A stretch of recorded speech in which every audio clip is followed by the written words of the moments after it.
นั้นเป็นหน่วยที่กำหนดนโยบายการบริหารประเทศส่วนการเมืองจะดีได้ก็ต้องขึ้นอยู่กับคนดีซึ่งก็ต้องมีการพิจารณาเลือกคนที่ดีเพื่อที่จะไปกำหนดนโยบายที่ดีนั่นเองส่วนคนดีหมายถึงอะไรก็คงจะต้องไปมองว่าเป็นคนที่ยอมสละประโยชน์ส่วนตนเพื่อประโยชน์ส่วนรวมหรือว่าคนที่ทำประโยชน์แก่ประชาชนให้ได้รับการคุ้มครองดูแลมีคุณภาพชีวิตที่ดีและคนที่มุ่งมั่นสร้างสรรค์ความเจริญก้าวหน้าให้แก่ประเทศชาติเราทุกคนจึงต้องเลือกตั้งคนดีเข้าไปเป็นผู้แทนของเราอย่างไงล่ะบางคนหรือว่าบางกลุ่มที่มีความเห็นต่างค่ะแล้วเรามีวิธีการแก้ไขปัญหายังไงเพื่อไม่ให้ความเห็นที่แตกต่างกันเนี่ยนำไปสู่ความไม่เข้าใจกันตรงนี้ก็คงทุกคนจะต้องช่วยกันคิดนะครับแล้วก็กำหนดเป็นกติกาของสังคม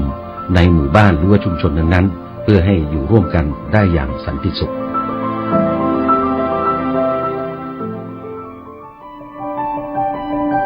สัญญาประชาคมผูกใจไทยเป็นหนึ่ง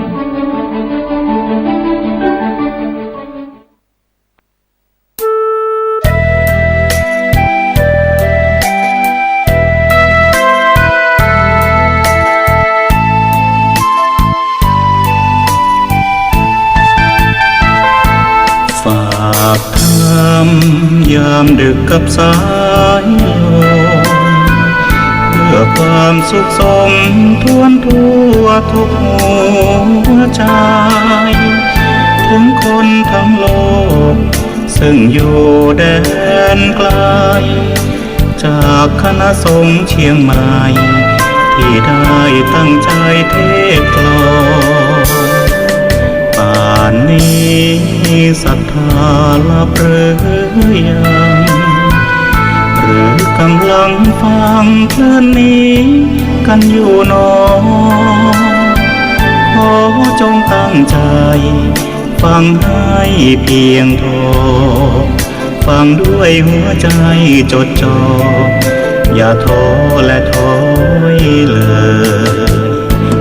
คืนไหนถ้ามีเวลาว่างจดหมายมาบ้างอย่าทำเงียบเฉยหรือโทรศัพท์เข้ามาติชมเชยถามปัญหาเถิดเอ่ยจะเฉลยให้สุนทรฝากทำนี้มาช่วยย้ำเตือนอย่าลืมอย่าเลือนน้ำคำที่พร่ำสอนสังคมวุ่นวายสุดแสนอาวรณ์วันกลัวโลกจะรุ่มร้อนวันธรรมจะลับลอย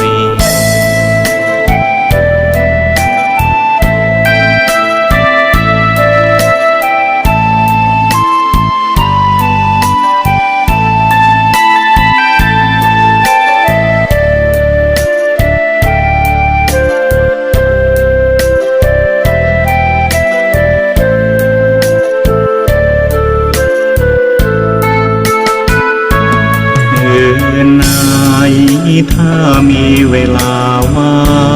งจดหมายมาบ้างอย่าทำเงียบเฉยหรือโทรศัพท์เข้ามาติชมเชยถามปัญหาเถิดเอ่ยจะเฉลยให้สุนทรฝากทำนี้มาช่วยย้ำเตือนอย่าลืมอย่าเลือนน้ำคำที่พร่ำสอนสังคมวุ่นวายสุดแสนอาวรณ์วันกลัวโลกจะรุ่มร้อนวันธรรมจะลับลอย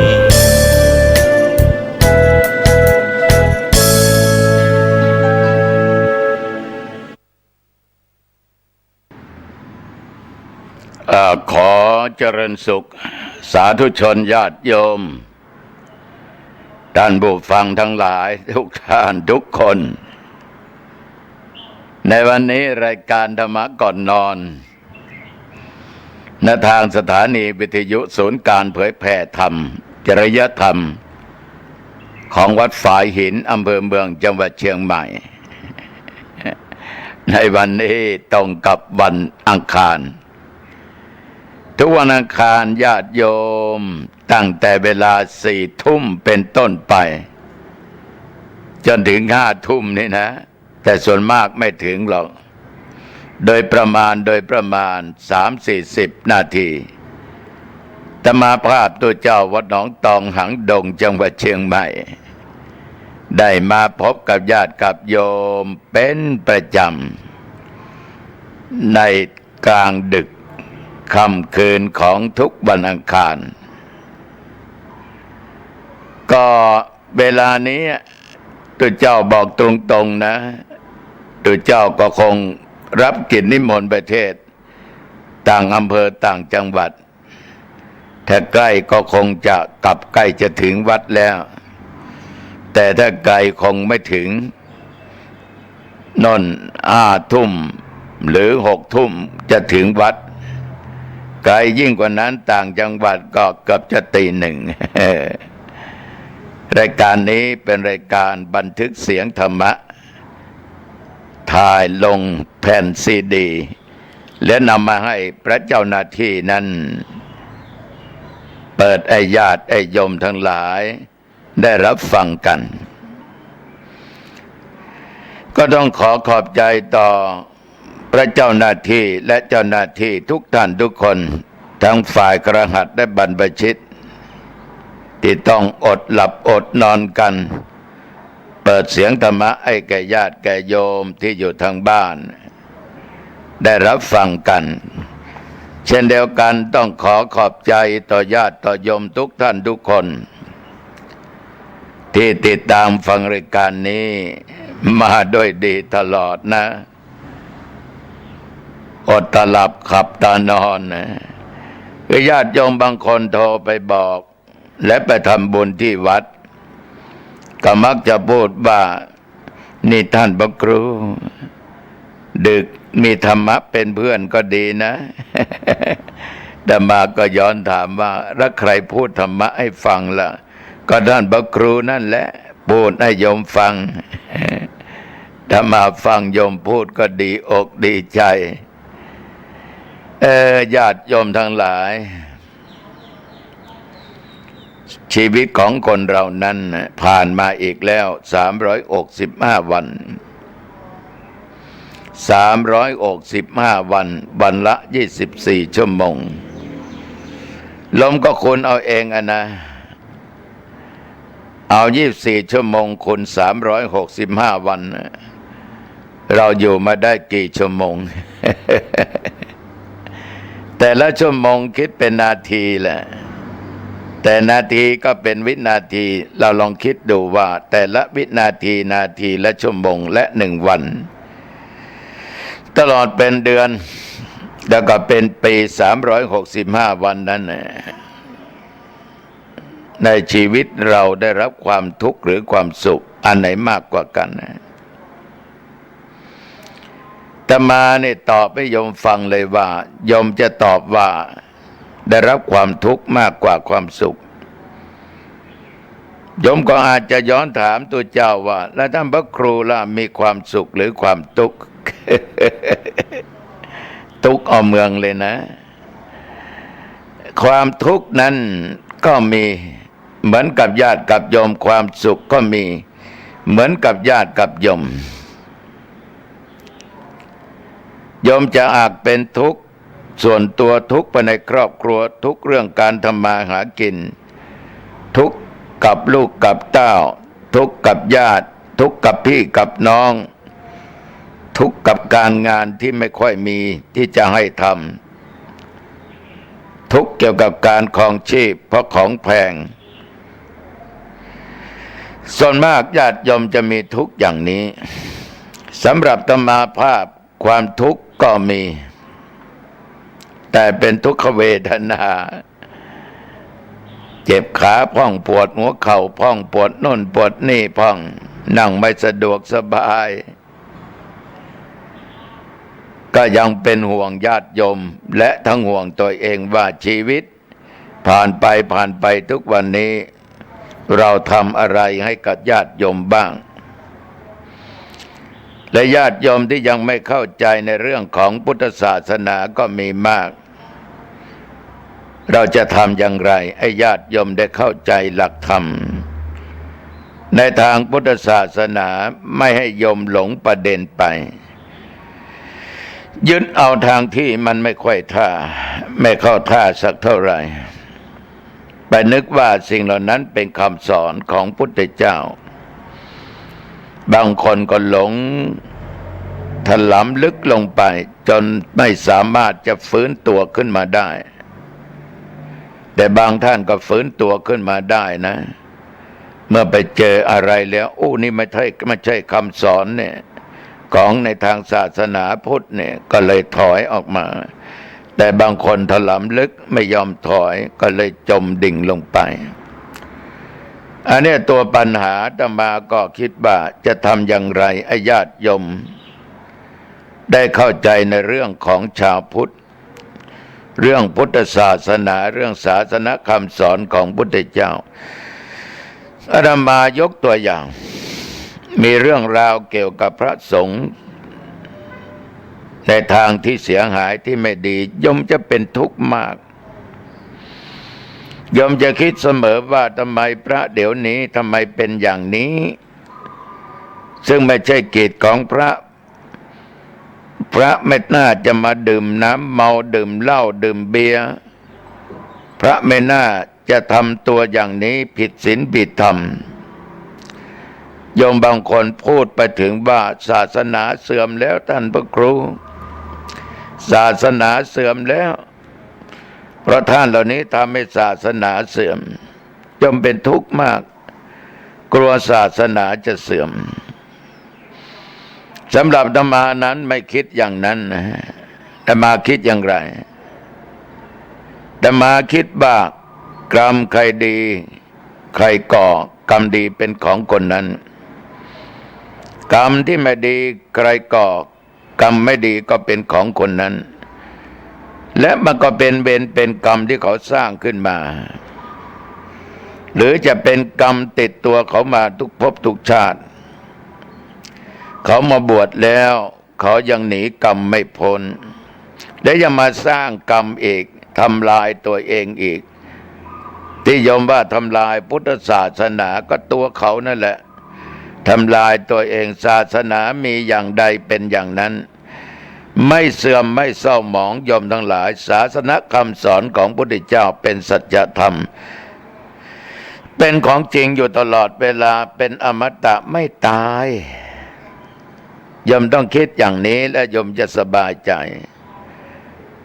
แต่คิดให้ลึกกว่านั้นพระที่มาบวชนั่นน่ะก็คือคนบ้านหรือคฤหัสถ์เหมือนกับโยมเขาเข้ามาบวชเขาก็ได้บุญแล้วแต่เขายังประพฤติหรือมีพฤติกรรมอย่างนั้นก็เป็นการสร้างบาปของเขาญาติโยมทั้งหลายท่านยังเป็นมนุษย์เหมือนกับพวกเราให้โยมนึกอย่างนี้เห็นพระเมาเหล้าถามว่าผิดไหมมันผิดพระธรรมวินัยแต่โยมก็ต้องย้อนไปดูว่าคนทั่วไปเขาดื่มไหมดื่มเบียร์ดื่มไหมดื่มเมาไหมเมาถ้าโยมคิดอย่างนี้ปรงไตอย่างนี้ไม่ยึดมั่นไม่ยึดเป็นอุปทานวัตถุเจ้าไม่น่าเป็นอย่างนี้แต่โยมไม่นึกไม่ยึดมั่นไม่มีอุปทานแยกแยะให้ออกบอกให้ถูกแก่ใจความทุกข์นั้นหายไปหมดไปสำหรับอาตมาไม่ซีเรียสกับสิ่งเหล่านี้เพราะอาตมาก็เป็นพระไม่ว่าโยมบางทีญาติโยมเมาเหล้าเข้าวัดไปทำนั้นทำนี้บางคนก็เดือดบางคนก็ด่าบางคนก็ว่าแต่มาก็ยิ้มมันเป็นเรื่องของมนุษย์เป็นเรื่องของสร้างกรรมแต่ละบุคคลมันสร้างขึ้นมาเองจะไปโทษว่าศีลธรรมของพระพุทธเจ้าเสื่อมไม่ใช่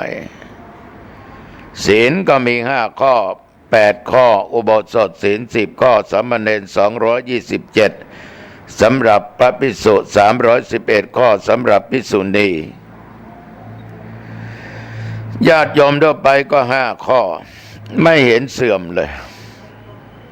แต่คนต่างหากที่ทำตัวให้ต่ำกว่าศีล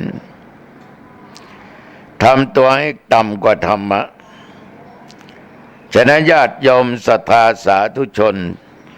ทุกวันนี้เราเป็นทุกข์เพราะเราไม่เข้าใจว่าทุกข์เกิดจากอะไรสุขมันเกิดจากอะไรเมื่อเราปล่อยวางในบางสิ่งบางอย่างได้ความสุขก็เข้ามาแทนที่ความทุกข์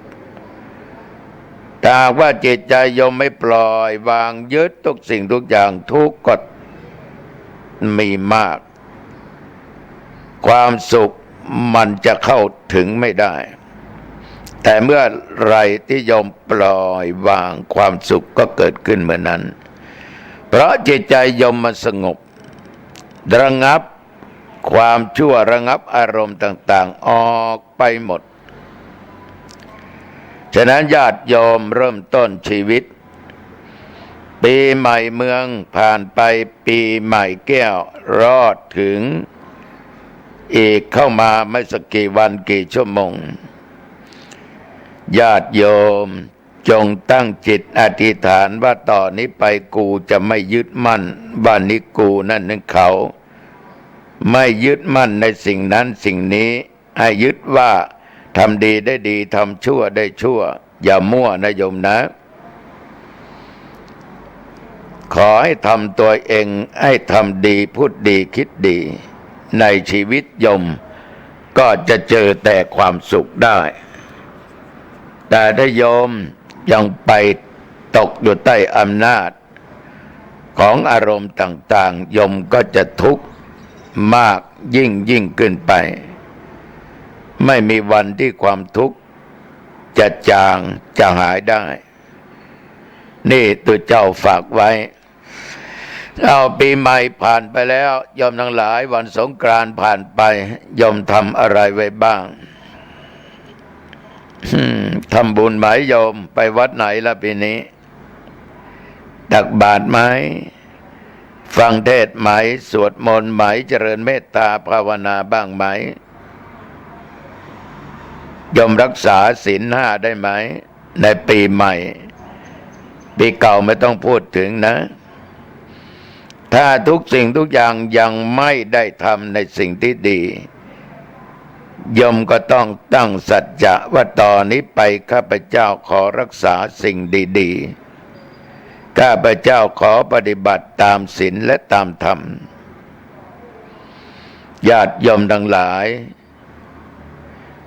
ทุกอย่างนั้นถ้าโยมมีความตั้งใจ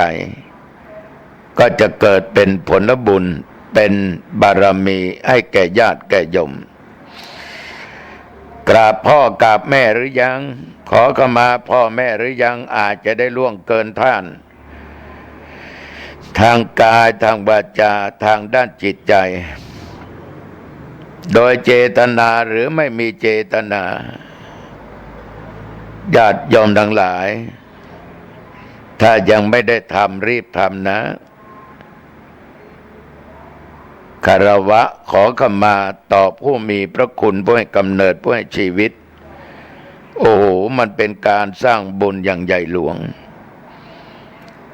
สะเก้าดำหัวผู้เฒ่าผู้แก่หรือยังครูบาอาจารย์หรือยังถ้าลืมไปก็ไปทำเสียเพราะมัวแต่เที่ยวเอาความสนุกสนานญาติโยมต้องรีบทำสิ่งดีๆที่เป็นมงคลให้เกิดขึ้นแก่ญาติแก่โยม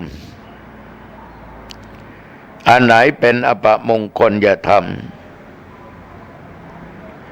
ผ่านมานี้โยมนึกถึงบุพการีผู้มีอุปการะคุณเช่นบิดามารดาที่ล่วงลับดับขันไปไหมปู่ย่าตายายครูบาอาจารย์ที่มีพระคุณต่อเราล้มหายตายจากไป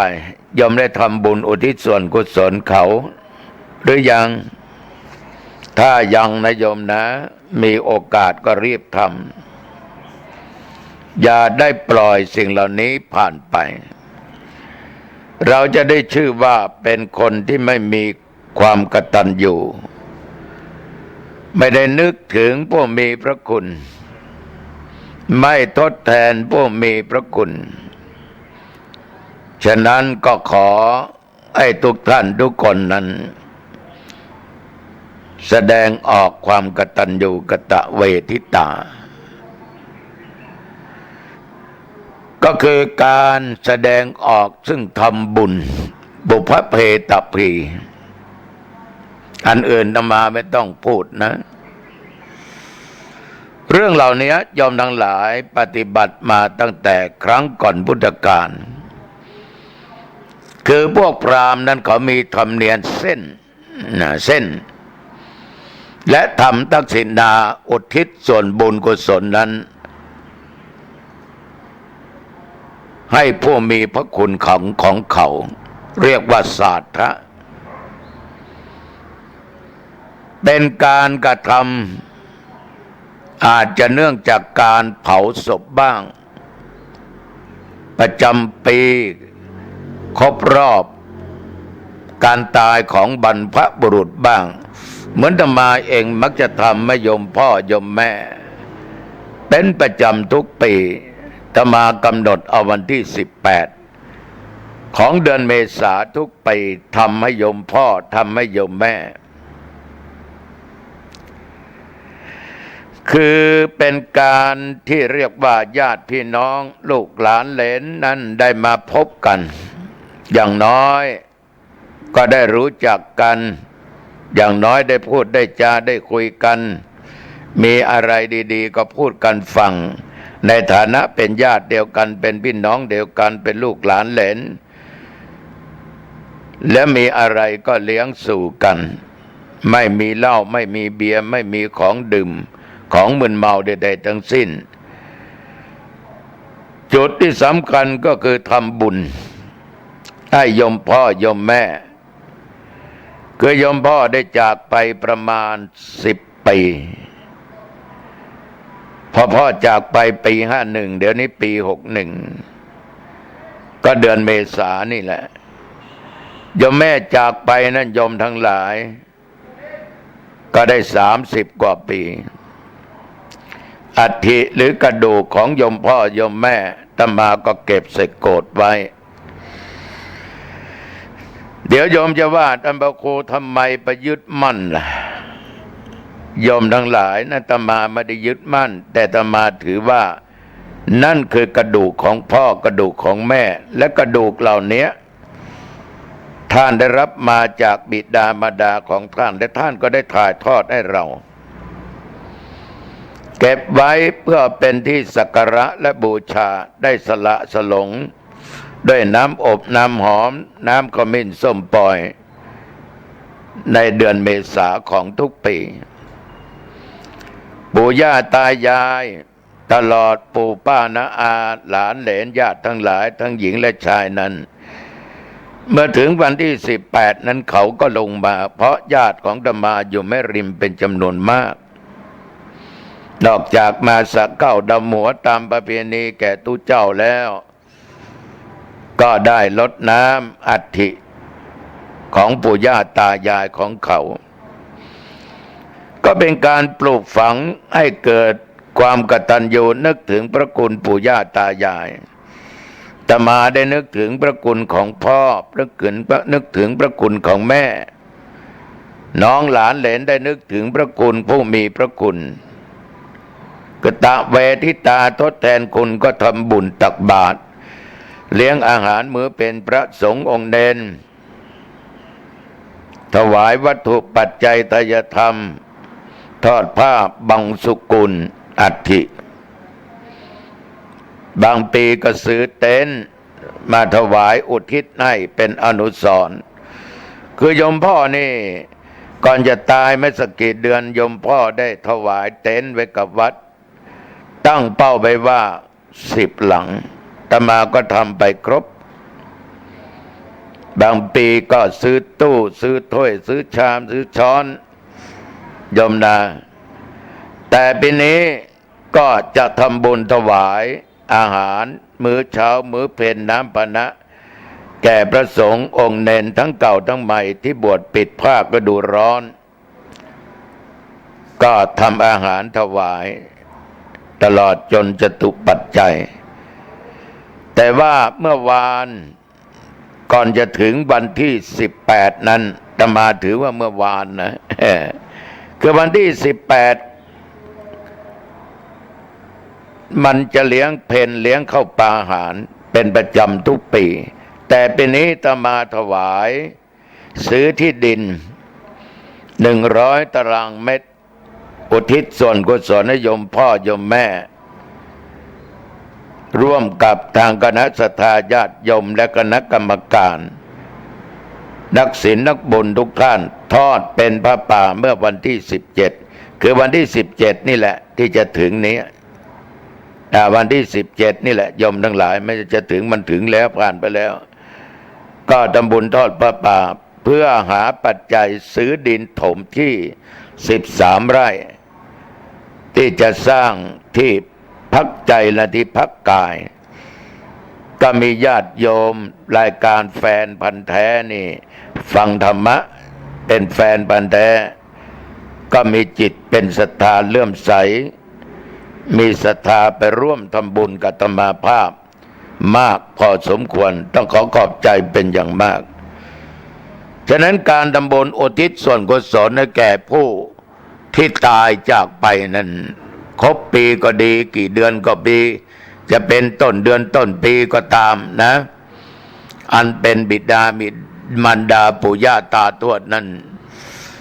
มันเป็นสิ่งที่เราทั้งหลายควรทำแต่ในนี้ญาติโยมทั้งหลายในของพราหมณ์นั้นเขาจะเส้นด้วยก้อนข้าวสปินทะแปลว่าผู้ร่วมก้อนข้าวบุรพบพิตรหรือว่าผู้มีพระคุณไม่ใช่ทวดไม่ใช่ปู่ไม่ใช่บิดามารดา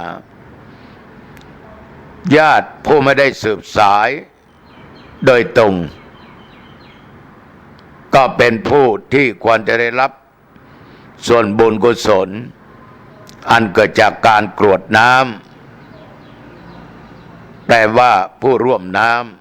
ำสาธุชนญาติโยมทั้งหลายเราทำบุญเราก็มักจะกรวดน้ำเอาน้ำใส่ขวดใส่จอกบ้างใส่ถ้วยบ้างแล้วก็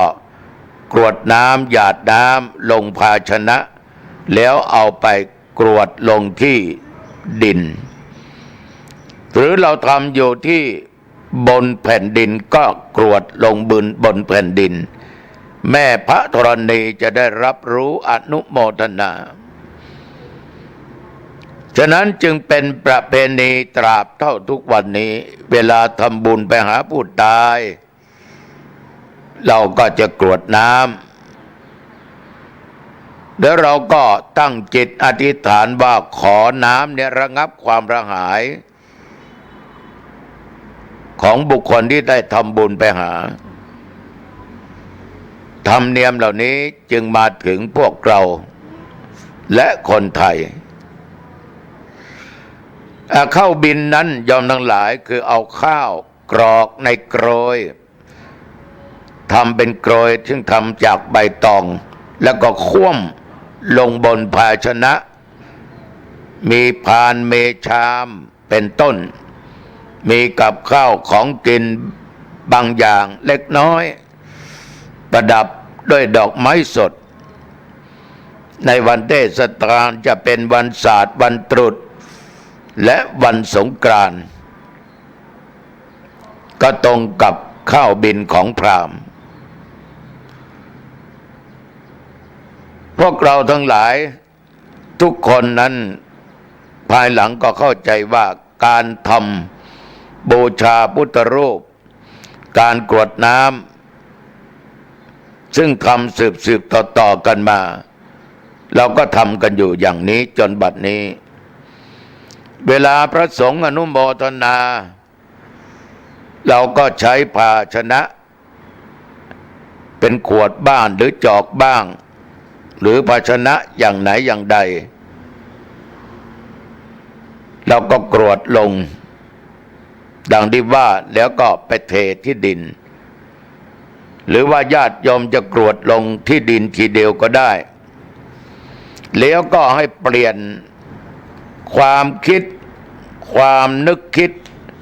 หรือเราเรียกว่าจิตอธิษฐานแผ่บุญแผ่กุศลตามพิธีในทางพุทธศาสนาญาติโยมเข้าบิณฑของพราหมณ์นั้นเขาทำพิธีเส้นแล้วก็โยนให้ทานแก่สัตว์แก่กาแก่กัวแก่ควายแก่ประการสำคัญเขาบอกว่ากานั้นน่ะมันเป็นนกผีเมื่อมันได้อาหารการกินแล้วก็จะไม่ได้มารังควานบรรพบุรุษของเรา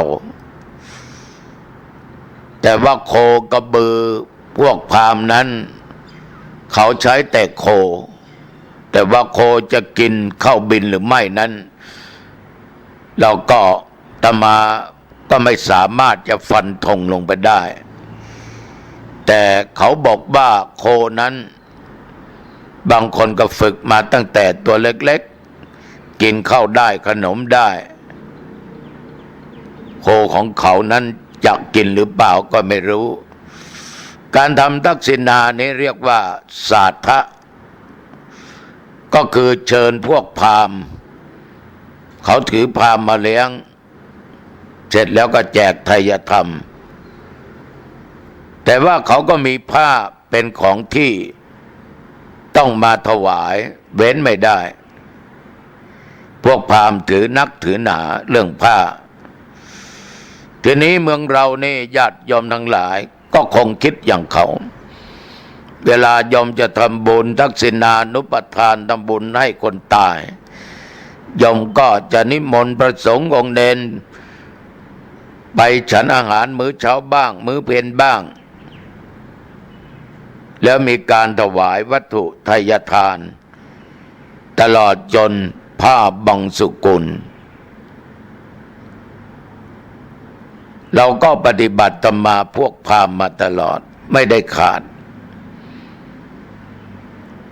ทีนี้โยมทั้งหลายมันมีหลักฐานคือพระเจ้าพิมพิสารกระทำบุญบุพเพตพีเมื่อพระเจ้าพิมพิสารนั้นทรงนับถือพระพุทธศาสนาก็อนุโลมตามธรรมเนียมของพราหมณ์เลี้ยงถวายทายธรรมแด่พระภิกษุสงฆ์แก่พระภิกษุสงฆ์แทนธรรมให้แก่พราหมณ์บางทีก็ได้กราบทูลอาราธนาพระบรมศาสดาพร้อมพระสงฆ์นิมนต์ไปถวายอาหารมื้อเพลแด่พระสงฆ์ทั้งหลาย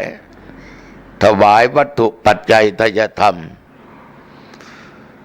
ในวันที่พระเจ้าพิมพิสารทรงทำบุพเพตพี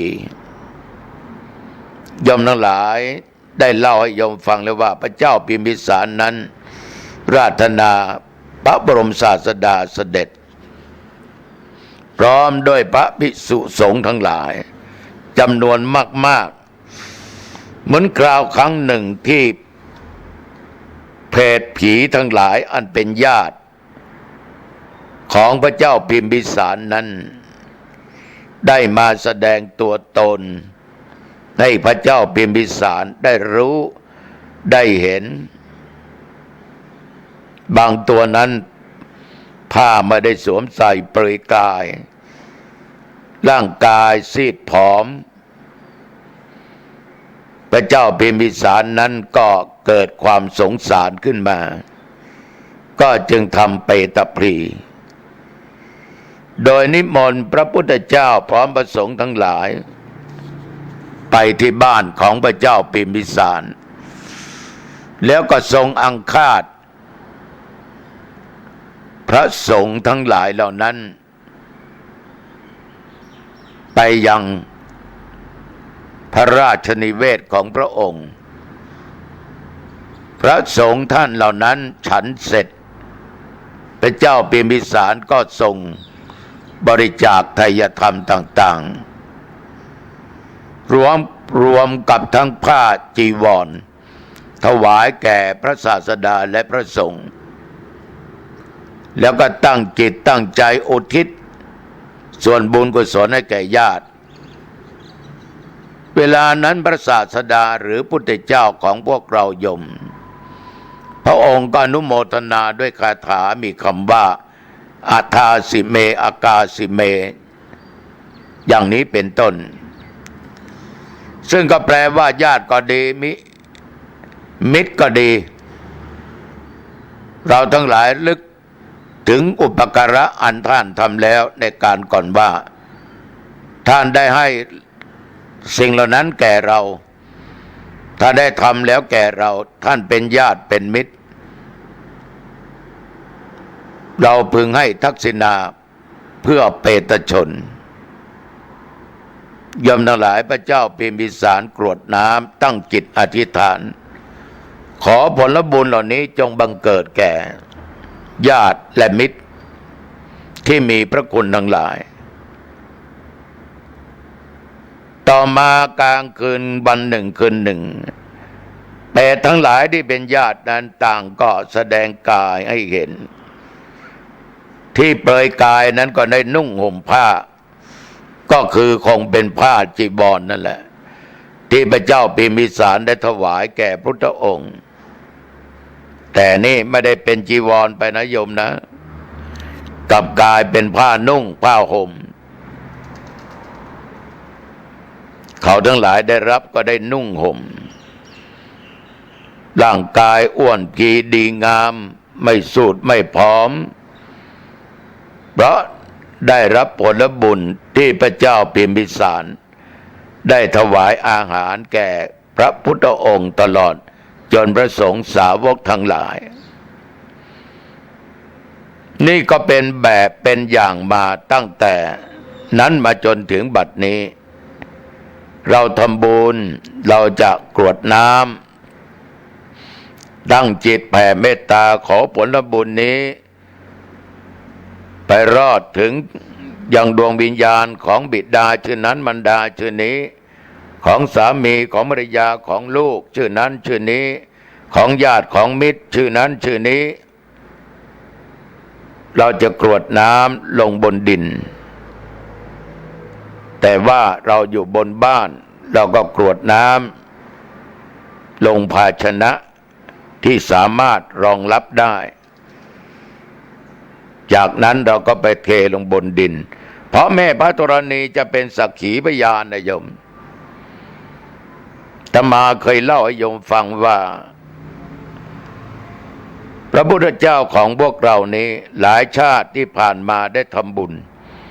ได้ทานไม่ว่าปัจจัยเงินทองแม้แต่ชาติที่เป็นเวสสันดรก็ได้ทานช้างเผือกมงคลแก่พราหมณ์เมืองกริงกราชได้ถวายหมาที่เทียมราชรถแก่พราหมณ์เข้ามาขอถวายราชรถให้เจ้าชาลีและน้องกันหาเป็นทานแก่พราหมณ์ชูชกแม้แต่นางมัทคีนั้นอันเป็นสีบรรพนยาเป็นคู่ชีวิตคู่บารมีพระเวสสันดรก็ยังให้ทานแก่พระอินทร์ที่แปลงกายเป็นพราหมณ์เข้ามาขอเราเรียกว่าอินตาสกพราหมณ์แต่พระอินทร์ก็ถวายคืนให้เนี่ยยอมทั้งหลายแต่ละครั้งพระเวสสันดรทรงกรวดน้ำหลั่งน้ำลงบนปัทวีคราวเมื่อมาเป็นสมณโคดมจะก่อนจะตรัสรู้เป็นพุทธเจ้าพญามารมาแย่งเอาบัลลังก์แม่พระธรณีนั้นโยมทั้งหลายได้ผุดขึ้นมาเป็นแม่พระธรณีที่สะสวยงดงามรูดมวยผมกลับกลายเป็นน้ำท่วมหมู่มารทั้งหลายตายกันหนีกัน เพราะนั่นคือผลบุญที่พระเวสสันดรหรืออดีตชาติของพระพุทธเจ้าหลายชาติเวลาทำบุญก็กรวดน้ำฉะนั้นสาธุชนทั้งหลายเวลากรวดน้ำนั้นขอฝากอย่างอย่ากรวดน้ำลงกระถนนะเพราะในกระถนนั้นมันสกปรกน้ำลายน้ำมูดอะไรลงหมดโยมบางคนนี่เมื่อค่ำเมื่อคืนไม่อยากจะไปห้องน้ำมันไกลเอาใส่ลงไปที่กระถนนั่นแหละเอาลงในกระถนนั่นแหละฉะนั้นญาติโยมต้องกรวดลงที่ภาชนะที่มันสะอาดหน่อยแล้วก็เอาไปเทที่บนดินอย่างนี้ญาติโยมทั้งหลายการกระทำจึงจะถูกต้องเอาญาติโยมได้ถวายอะไรให้พ่อให้แม่ให้ครูอาจารย์บรรพบุรุษปู่ย่าตายายทั้งมิตรทั้งสหายตลอดสรรพสัตว์ที่เราอาจจะได้ล่วงเกินเขาโดยเจตนาไม่มีเจตนาเมื่อเขามีชีวิตในทางกายวาจาใจเรายมจุงทำเสียนะอย่าปล่อยให้มันผ่านไปยมทำเสียในสิ่งเหล่านี้ก็จะเป็นบุญเป็นกุศลเป็นพละเป็นกำลังอันแรงกล้าเกิดให้กับญาติกับโยมจะได้อยู่เย็นเป็นสุขมีอายุวันนะสุขพละยิ่งขึ้นไปสิ่งเหล่านี้ตุเจ้าก็อยากจะฝากกับญาติกับโยมเป็นว่า365วันผ่านไปนับตั้งแต่นี้ไปอีกเราจะได้หมายครบ365วันไม่ว่าโยมและอาตมาโยมทั้งหลายอย่าประมาทนะ อย่าประมาทนะลูกนะ อย่าประมาทวันเวลานั้นมันคืบคลานไปไกลแต่จะไปได้ขนาดไหนนั้นเราไม่สามารถที่จะกำหนดได้แต่ความดีความชั่วเรากำหนดได้กำหนดว่าต่อไปนี้ความชั่วจะไม่ทำแล้วข้าจะทำความดีทำบุญให้ทานฟังเทศน์รักษาศีลข้าจะเจริญสมาธิภาวนาเพื่อยังตัวปัญญาให้เกิดขึ้นเรากำหนดทิ้งความชั่วทำความดีจะได้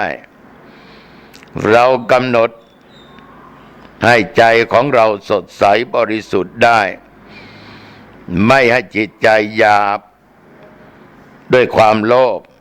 ด้วยความโกรธด้วยความหลงโยมทั้งหลายชำระล้างเสียนะสิ่งใดที่มันเป็นสิ่งสกปรกเหม็นก็จงล้างด้วยธรรมะด้วยศีลแล้วทุกอย่างก็จะสะอาดหมดจดเหม็นก็จะกลายเป็นกลิ่นหอมอันนี้ตุเจ้าวัดหนองตองฝากกับญาติกับโยมทุกท่านทุกคน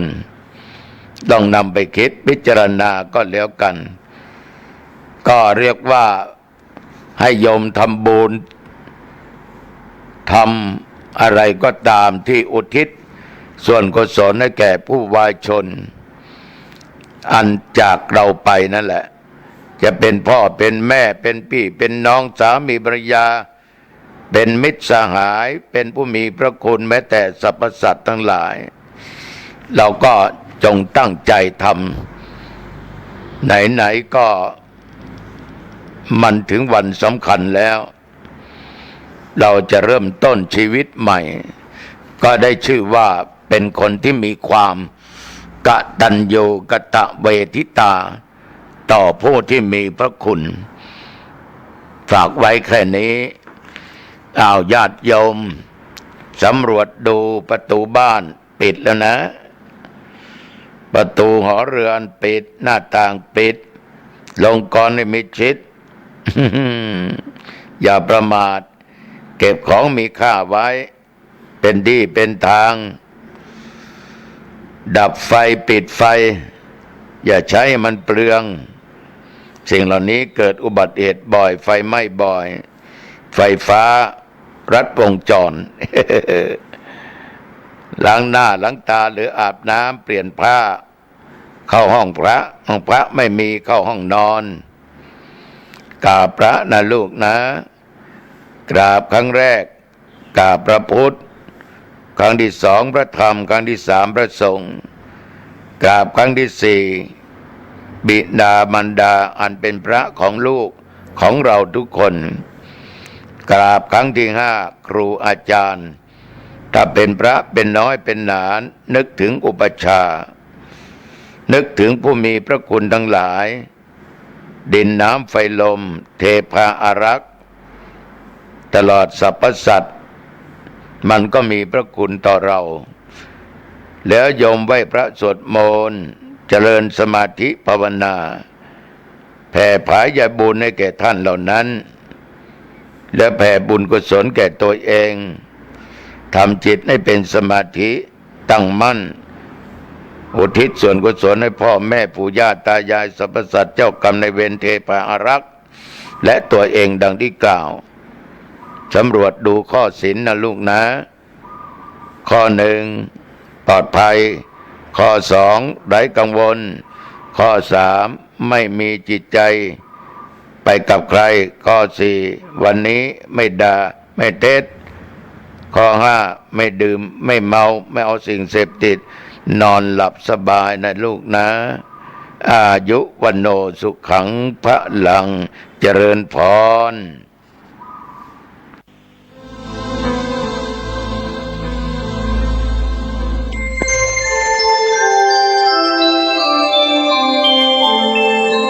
ขณะนี้ท่านกำลังฟังสถานีวิทยุกระจายเสียงพระพุทธศาสนา FM 104.5 เมกะเฮิรตซ์ ข้อ 2. ยึดมั่นศาสตร์พระราชาพัฒนาตัวเองนำปรัชญาของเศรษฐกิจพอเพียงมาปรับใช้ประกอบอาชีพสุจริตมีไมตรีต่อกันใช้หลักวิชาการมาแก้ไขปัญหาโดยน้อมนำหลักปรัชญาของเศรษฐกิจพอเพียงมาปรับใช้ให้ความสำคัญกับเศรษฐกิจฐานรากที่เชื่อมโยงกับระบบเศรษฐกิจเสรีส่งเสริมระบบสาธารณูปโภคขั้นพื้นฐานให้ทั่วถึงแก้ไขปัญหาเกษตรกรรมแบบดั้งเดิมโดยการพัฒนาไปสู่อุตสาหกรรมขนาดเล็กเปลี่ยนไปสู่เกษตรกรรมสมัยใหม่และใช้เทคโนโลยีหรือ Smart Farming นำศาสตร์พระราชามาปรับใช้ในการดำรงชีวิตได้ยังไงบ้างคะ